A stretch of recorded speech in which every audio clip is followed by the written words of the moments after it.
Hi everybody, Sandy here from Sandi Cooks. Today I'm going to show you how I make pesto.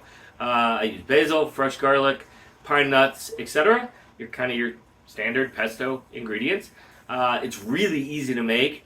It's delicious on pasta, of course. I also use it to make pesto chicken. You can make all kinds of stuff, and you can make a variety of pesto. So you don't have to use basil. You could use parsley. You could use different herbs. You can use different nuts.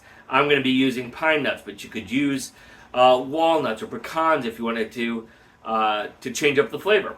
So there's a lot of options and a lot of creativity that you can have with pesto. And of course, I use fresh Parmesan cheese that I grate. And of course, you can mix up what cheese you use as well. So anyway, I'm going to show you how to make pasta. Not pasta. I'm going to show you how to make pesto. So come along with me. All right, bye.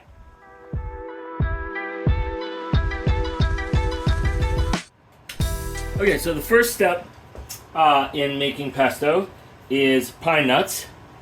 And what we're going to do is we are going to toast these in a frying pan.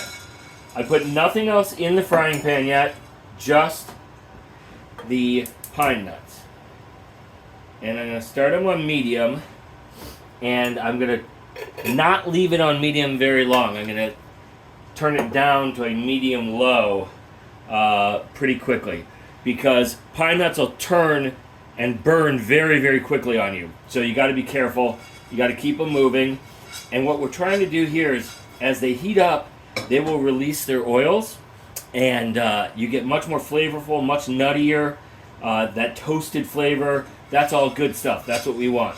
So we're going to keep doing that, and I will show you as this gets close on temperature, and you can start to see these toasting a little bit. It's important when you're doing your pine nuts that you do not walk away from these. This is one of those things that when you are making it, you are standing here and doing it. Just like when you're making a custard for ice cream or pudding, or caramel. Don't walk away from those things. They need constant attention. So anyway, this is still coming along, coming up to temperature, and again, I'll show it to you in a few minutes. Okay, I don't know if you can see this. You probably can't, but some of these, there's a little bit of shine on them. And that, you can see, they're actually giving up their oil a little bit now. Here's the other thing to note. Some of them are starting to look a little toasty. Right? That's what we want right there. Okay, so we're going to keep very careful watch on this. We're not going to leave it for more than 15, maybe 30 seconds without moving it, because we don't want these to burn. You burn a few, and you can ruin the whole batch, and the whole thing will taste burnt. You do not want that. Alright, so our pan's up to heat. I'm going to turn down the heat just a little bit here. It's about medium-low. And like I said, I'm going to keep moving this frequently so that we don't burn anything. You can see we get much more that have looking like they're toasted. That is exactly what we are going for.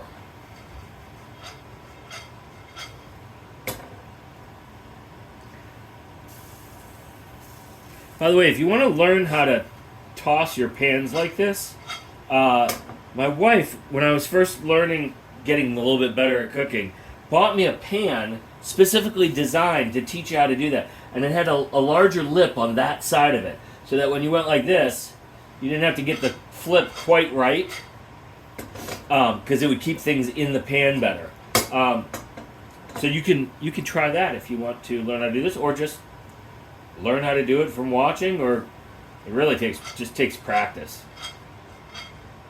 Usually give things a little shake before you do it to make sure they're not stuck to the pan. We're looking nice and toasty here, so I'm going to stop in just a minute or two, because I don't want to take this too far. Those are beautiful. Alright, in fact, I think I'm going to call that quits. And get them into a container here. And then what I'm going to do, because we don't want these pine nuts hot when we go to mix them with the other ingredients, is I usually either put them in the refrigerator or the freezer for 15 minutes, 20, half an hour, as I'm preparing the other elements. But that's what we're looking for. Nice and toasted. They smell delicious. Okay, that's it. And I'll bring you back for the next step. Alright, we're back on our back deck. And as you can see, I've got some planters out here. I do this every summer. I grow herbs. So I got basil in this pot. And that's just 2 plants that have been going crazy this summer. Over here, I've got rosemary, thyme, and parsley. My parsley got dried out at one point. I lost some of it, but it's still going. Important things about your basil, you want to deadhead flowers because they will make it taste bitter. They'll make your basil taste bitter. But that's not why we're here. We're going to collect basil so that we can make pesto. So, what I learned recently is when you cut these off, you want to make sure that you leave leaves behind, right? So that that stalk is okay and can grow from there. So I'm going to try to be careful not to decimate the plant here, because this is my second harvest this year of basil, and I would really love to get a third harvest out at least this fall.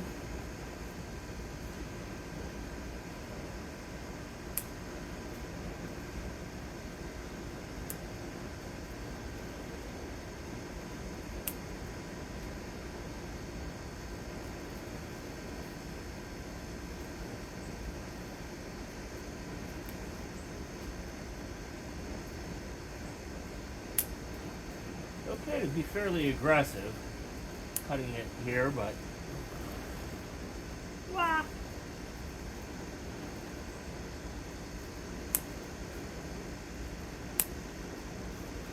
See, some of the leaves are starting to turn already. It's August, so things are going to start having trouble soon growing as well.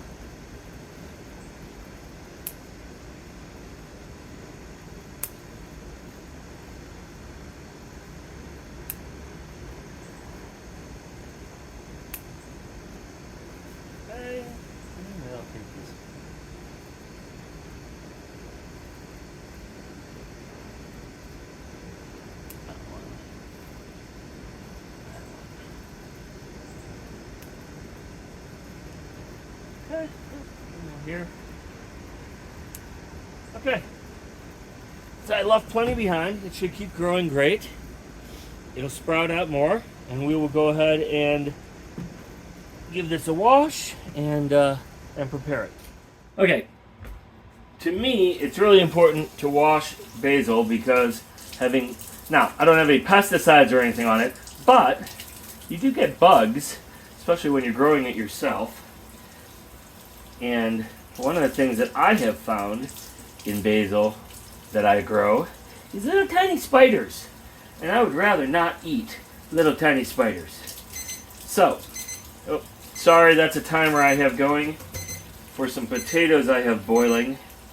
And I'm prepping for potato salad for tomorrow. So, this is all I'm going to do. I'm going to keep rinsing this.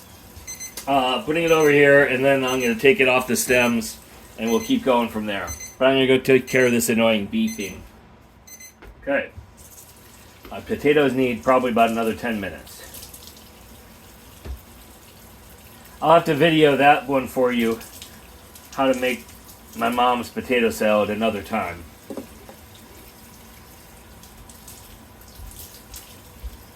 So, anyway, there's nothing to see here. I'm just rinsing this, so I'll go ahead and bring you back when I'm a little further along. Okay, so figured I'd do something real quick here, which is I'm going to need a couple cloves of garlic. We don't need to chop them or anything.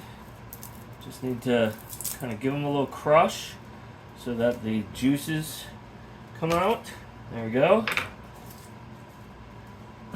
Just going to use 2. Garlic in raw form is really strong. Okay? That's why it works on vampires. Okay. Anyway. I cracked myself up. Garlic is very strong raw, so you don't need a lot of it. The other thing that we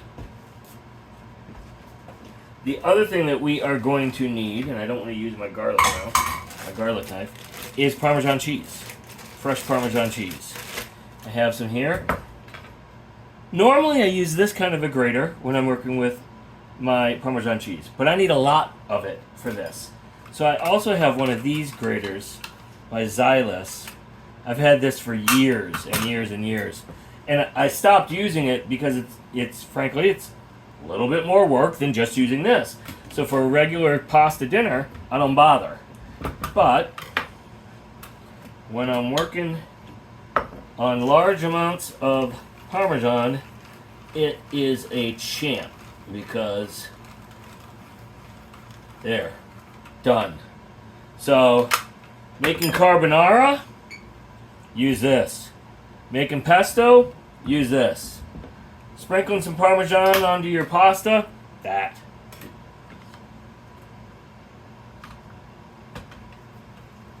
Hopefully you can get fresh Parmesan in a wedge at your local grocery store. Mine usually has it. They usually have a couple brands. Listen, there's different kinds of Parmesan cheese, and I have been told via the Food Channel, Food Network, that Parmigiano Reggiano is the king of all cheeses. So said Mario Batali way back when my kids were growing up and he wasn't accused of sexual assault or whatever he was accused of. His Me Too moment. Because he didn't treat people well. Apparently. Anyway. Alleged, I should say. Because I have no idea what happened in that. Anyway. I'm going to get started with this. It is doubtful that we will have the exact right amount of Parmesan cheese when we are done with this, so I'll keep this out in case we need some more. But there you have it. Grated Parmesan cheese. This is almost done. There's a little bit left. You can see about half an inch. I've bought more though. So anyway, we are ready to proceed over at the food processor. Okay, so this is going to be a really tedious step, so I'm not going to show you the whole thing, but we're de-stemming all this basil. Make sure that your leaves are nice and clean. You don't want ones with black spots on them or anything. I work from the bottom up because you can actually see them all, and I just use a fingernail to break off the leaves right at where the stem starts, because stems are bitter. You don't want stems, so don't include the stems. Just pinch off the leaves. You can just pull them if you want, but it's a little less accurate when you pull. I like to pinch them off. So that's it. I got this whole colander to do, so I will go ahead and do so, and I will bring you back when I am done with getting these all into the food processor. Okay, so I got all my pesto. No, I don't have all my pesto. I got all my basil in there. Here are my pine nuts. They're going straight in. Here is that Parmesan cheese and the 2 cloves of garlic. Remember, we're in the bottom of that little bowl. We need salt and a spoon and extra virgin olive oil. And we will be good to go. I'm going to give this a healthy couple of pinches there. Top's going to go on here. Pull that guy out. Olive oil is going to go in through the top, and that's it. We're going to go ahead and go here.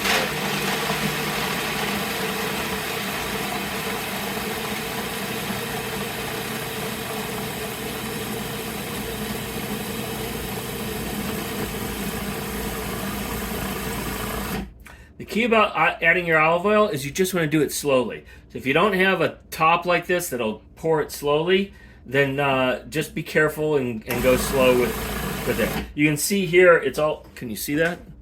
Yeah, it's all clumped up at this point, and we want it to be in a more liquid form. So that means we need more olive oil. Slowly thinning out here. Still going. Want that blob.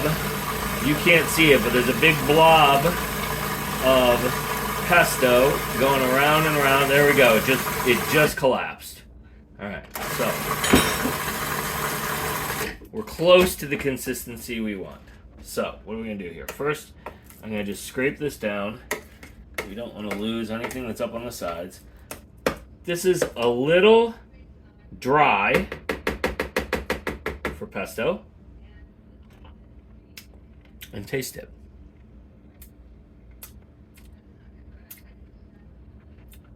Ooh, that's pretty good already.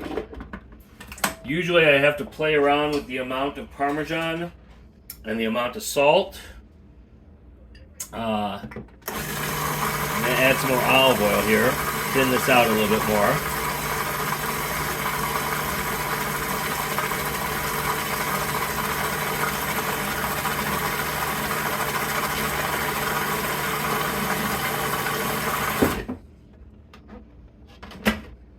Okay. Don't fall. Let's try this again.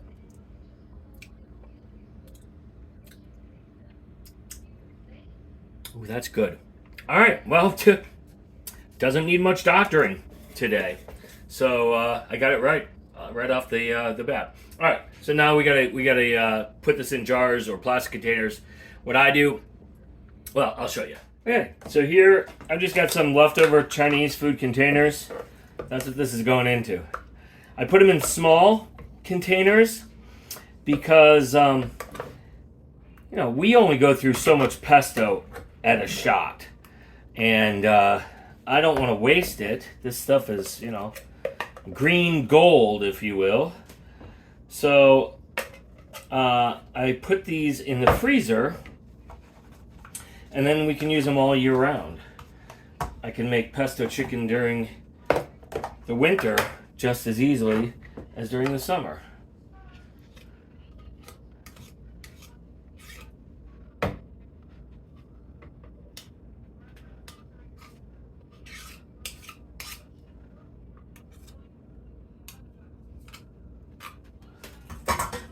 Okay.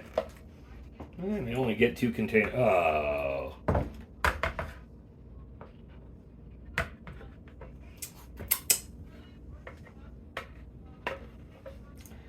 Saying is I may only get 2 containers out of this batch, which is fine. The last batch I made, I think I got 3 little containers out of, and that is in the freezer now. Yeah, there's not going to be much more here, so what I think I'll do is I'll just put a bit more in there, open this one back up.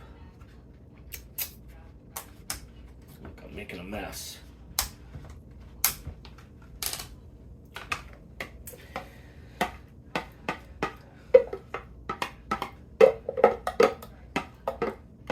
Look at that beautiful dark green color.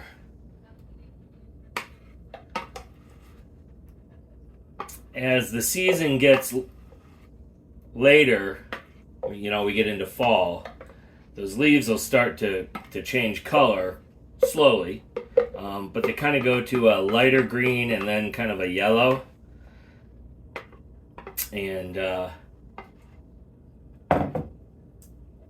And you'll if I show you another batch of pesto that I make, then you'll see it's a much lighter green. So this is really perfect color here. Okay. Quit looking at my fingers here. All right. So there you go. Homemade pesto, super easy. With the exception of the pine nuts needing to cool down, you could do this all in like 10 minutes. But the pine nuts do need a little bit of time to cool down, so probably takes half an hour allowing for that. Anyway, I hope that you enjoy making pesto and that it tastes great. If you enjoyed this video, click the like button.